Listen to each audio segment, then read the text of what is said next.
Andhra Pradesh high court ने MPTC ZPTC इंतखाबात पर अहम फैसला दिया है। रियासती इलेक्शन कमीशन ने मुत्तफ़क़ा तौर पर मुंतखब उम्मीदवारों के मामले में जांच के अहकाम दिए थे। इलेक्शन कमीशन के फैसले को हुक्मरान जमात के लीडरों ने हाईकोर्ट में चैलेंज किया था। आज अदालत ने अपने फैसले में कहा कि मुत्तफ़क़ा तौर पर मुंतखब होने वाले उम्मीदवारों के मामले में इलेक्शन कमीशन को मदाखलत का हक नहीं है। अदालत ने इस मामले में डिक्लेरेशन देने का इलेक्शन कमीशन को हुक्म दिया है।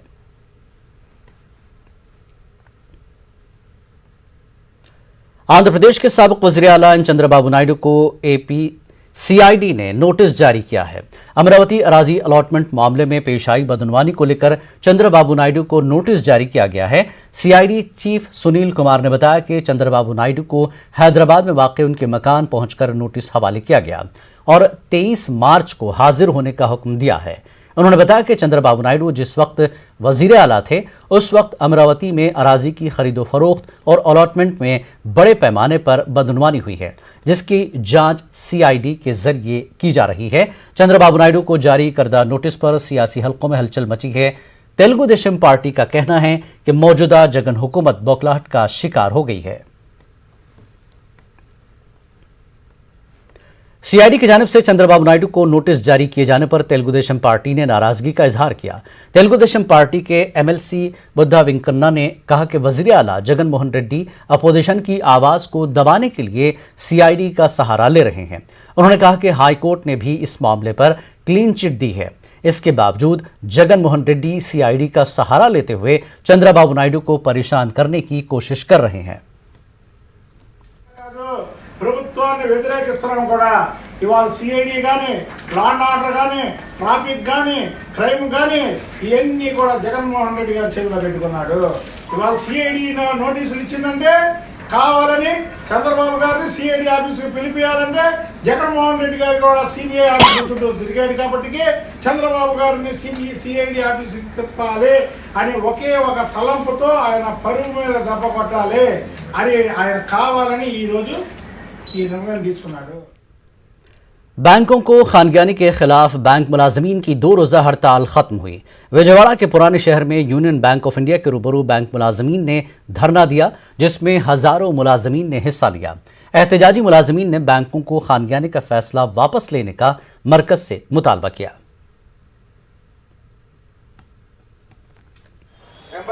अभी ये जो भी स्ट्राइक हम कर रहे हैं वो हमारे लिए नहीं है, हमारी खुद की सैलरियों के लिए नहीं है, हमारी पेमेंट्स के लिए नहीं है, बट एक कॉमन मैन के लिए हम कर रहे हैं जो अभी आसानी से हमारे बैंक में आके पब्लिक बैंक में आके उनका लोन्स जो भी है और गवर्नमेंट से जो भी उनके लिए होते हैं बेनिफिट्स होते हैं वो ले पा रहे हैं। अभी अगर ये सारे पब्लिक बैंक्स प्राइवेट हो जाएंगे तो उनका हाल बहुत मुश्किल हो जाएगा और वही नहीं, उनको जो भी सेवा बेनिफिट्स हो रही है बैंक गवर्नमेंट से वो उनको मिलने में बहुत तकलीफ हो जाएगी।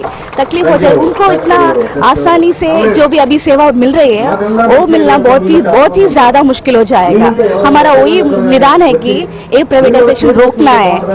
ये हमारा मैसेज सेंट्रल गवर्नमेंट को भेजना चाहते हैं हमारी ये स्लोगन्स के वजह से, और जो भी हम कर रहे हैं ना वो सेंट्रल गवर्नमेंट तक पहुंचना ही हमारा एजेंडा है। 10 lakh employees of the banking industry were going on strike since 2 days. This fight is not for ours.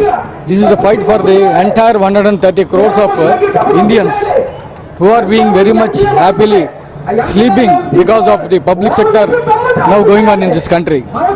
The government now decided to want to privatize this public sector. We have seen the public sector units one by one they are being shutting down. They have been selling down to private people, and this country is being run by only 2 or 3 people, which is very bad to the country. Before 1967, for farmers they used to give 2% of loans only, but after nationalization of banks, we have seen that many more farmers are getting their due, and the deposits have increased, and the public money they came to the banks and they were depositing, and they were very much happy and very much we can say that their children are happy, their families are happy. But if this continues going on for privatization, again we will see the British era where the dictatorship goes on, the things are going like that. But we are for the people, we will take the people. Kurnool के सी camp circle पर United forum of bank union की जानिब से 2 रोज़ा हड़ताल का अख्तिताम अमल में आया। इस मौके पर एहतजाजी बैंक मुलाजमीन ने मरकजी हुकूमत के खिलाफ नारेबाजी की और बैंकों को खानगियाने के खिलाफ आवाज़ बुलंद की। एहतजाजी बैंक मुलाजिम मोहम्मद ज़ियाउर रहमान ने कहा कि बीजेपी हुकूमत मुल्क के तमाम अवामी इदारों को फरोख्त करना चाहती है। आने वाले दिनों में मरकज़ के फैसले के खिलाफ बड़े पैमाने पर एहतजाज किया जाएगा। पूरा इंडिया में स्ट्राइक चल रहा है। 15 और 16 ये 2 दिन स्ट्राइक काल UFBU United forum of bank unions के काल से पूरे यूनियंस मिलके स्ट्राइक कर रहे हैं। ये यूएफबीयू पैनल में टोटली 9 यूनियंस रहे थे। Total 9 unions of the banner हुआ। ये सब लोग मिलके 2 दिन का स्ट्राइक कॉल फॉर करे हैं और इसका मेन एजेंडा क्या है, प्राइवेटाइजेशन, यानी गवर्नमेंट जो है बैंकिंग इंडस्ट्री टोटल प्रोवाइड करना बोल के स्टेप्स ले रही। ये बैंकिंग इंडस्ट्री जो है प्राइवेटाइजेशन करने से क्या क्या प्रॉब्लम होते हैं और ये उसके बाद प्राइवेट होने के बाद और पब्लिक आम जनता उसको अंदर आके उसका सर्विसेज लेना भी बहुत मुश्किल होता है। शहीद पुट्टी श्री रामुलु की आज 120वीं जयंती मनाई गई। वज़ीर आला जगन मोहन रेड्डी ने कैंप ऑफिस में पुट्टी श्री रामुलु को खराज अक़ीदत पेश किया। इस मौके पर पुट्टी श्री रामुलु की तस्वीर पर फूल माला पेश की गई। तेलुगु अवाम को मुत्तहिद करने के लिए पुट्टी श्री रामुलु ने अलहदा तेलुगु रियासत के क़याम का मुतालबा करते हुए जिद्दोजहद की थी, जिनकी कोशिशों की वजह से आंध्र प्रदेश रियासत का क़याम अमल में लाया गया था।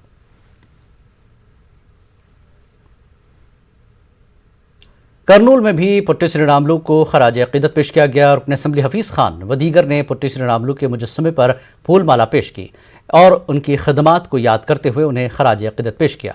इस मौके पर हफीज़ खान ने कहा कि तेलुगु रियासत के क़याम के लिए जिद्दोजहद करने के वाले अजीम लीडर की कुर्बानी को हम कभी फरामोश नहीं कर सकते।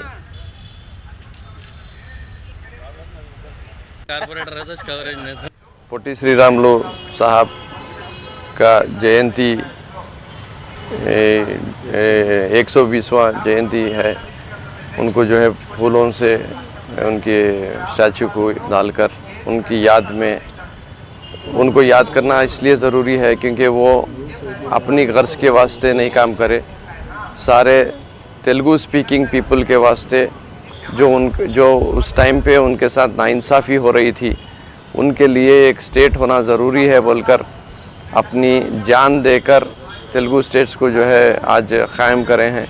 इसीलिए मरने के इतने साल बाद भी उनको जो है आज भी तेलुगु स्पीकिंग पीपल में पब्लिक में आज भी वो उनके दिलों में बैठे हुए हैं। उनकी कुर्बानी जो है तेलुगु स्पीकिंग पब्लिक के लिए ये थी कि उनके साथ कहीं पर नाइंसाफ़ी नहीं होना चाहिए, कहीं पर भी उनको कम तरीक़े से देखना नहीं चाहिए और उनकी सेल्फ़ रिस्पेक्ट के वास्ते जो है काम होना चाहिए। उस टाइम पे मद्रास स्टेट में जो है तेलुगु स्पीकिंग स्टेट्स थे, तो उसके लिए जो फ़ाइट करे हैं उन्होंने आज भी उनको जो है याद रखी है तेलुगु स्पीकिंग पब्लिक पूरी। करनूल के नौमुंतखबा कारपोरेटर्स ने रुकन असम्बली हफीज़ खान से मुलाकात की। हफीज़ खान ने नौमुंतखबा कारपोरेटर्स को कई मशवरे दिए। उन्होंने ईमानदारी के साथ काम करने और आवाम के मसाइल पर तवज्जो देने का कारपोरेटर्स को मशवरा दिया। हफीज़ खान ने कहा कि करनूल के अवाम ने हुकूमत की फलाही स्कीमात से मुतासर होकर ही YSRCP के नुमाइंदों को मुंतखब किया है। उन्होंने आवाम से कई वादों को पूरा करने पर जोर दिया। हफीज़ खान ने बताया कि YSR कांग्रेस की क़यादत में करनूल को मॉडल सिटी में तब्दील किया जाएगा। आवामी मसाइल का हल ही हमारा अहम मकसद है। कॉन्स्टिट्यूंसी में जो कॉरपोरेटर्स को करनूल की आवाम जिताई उन सब का पहले तो हम शुक्रिया अदा करते हैं। उसी तरीके से कॉरपोरेटर्स को भी जो है मुबारकबादी देते हुए उनको नसीहत दी गई कि जो है कोई ऐसा काम ना करें जिससे जो है हमारे CM साहब का नाम ख़राब हो या उनका ख़ुद का नाम ख़राब हो या हमारा नाम ख़राब हो या पार्टी का नाम ख़राब हो।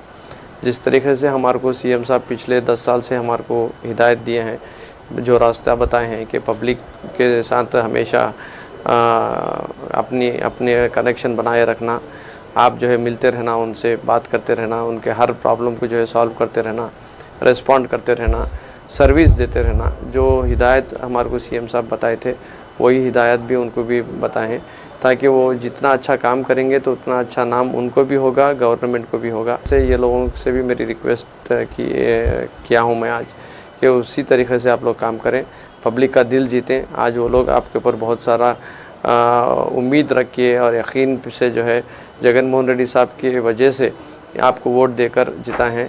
ये जीत जगन मोहन रेड्डी साहब की है, ये जीत जगन मोहन रेड्डी साहब के वेलफेयर स्कीम्स की वजह से है, ये जीत जगन मोहन रेड्डी साहब का जो governance to the door steps of the public, माने पब्लिक को किसी के ऑफिस को जाने की ज़रूरत नहीं है, गवर्नमेंट खुद पब्लिक के पास आके जो इस तरीके से सेवा कर रही है उसके वजह से जो है वोट दिए हैं। तो उनका नाम को और ऊंचा करते हुए उनके लिए एक अच्छा नाम लाते हुए काम करना चाहिए बोलकर उनको एक हिदायत देते हुए करनूल की आवाम का भी फिर एक वक्त हम शुक्रिया अदा करते हैं। करनूल बल्दिया के जुमला 52 वार्ड्स में से 13 मुस्लिम उम्मीदवारों ने वाईएसआर कांग्रेस पार्टी के टिकट पर कामयाबी हासिल की है। कामयाब उम्मीदवारों ने अपने इलाके की आवाम का शुक्रिया अदा किया और कहा कि इलाके की तरक्की के लिए कोई कसर बाकी नहीं रखी जाएगी।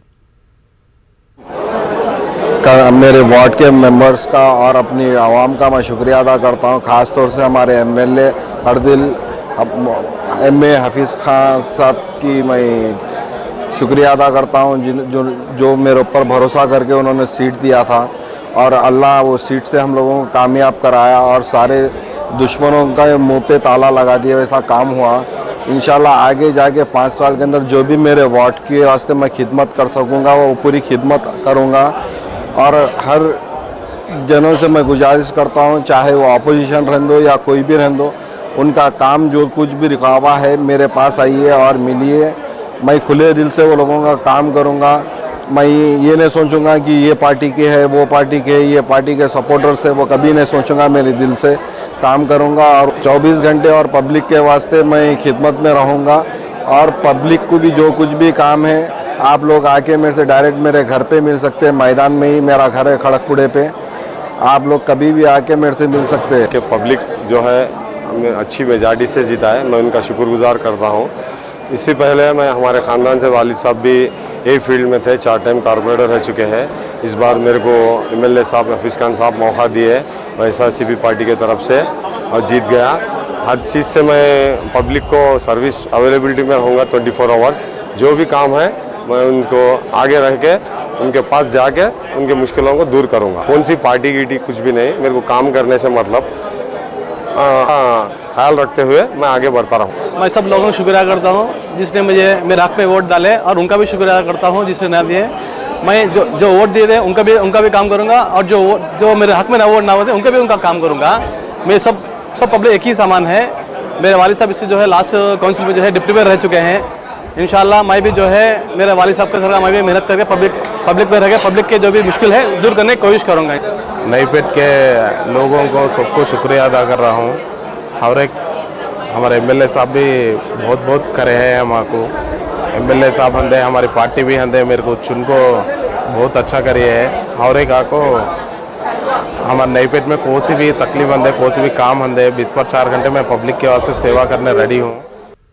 इस बुलेटिन में फिलहाल इतना ही। आदाब।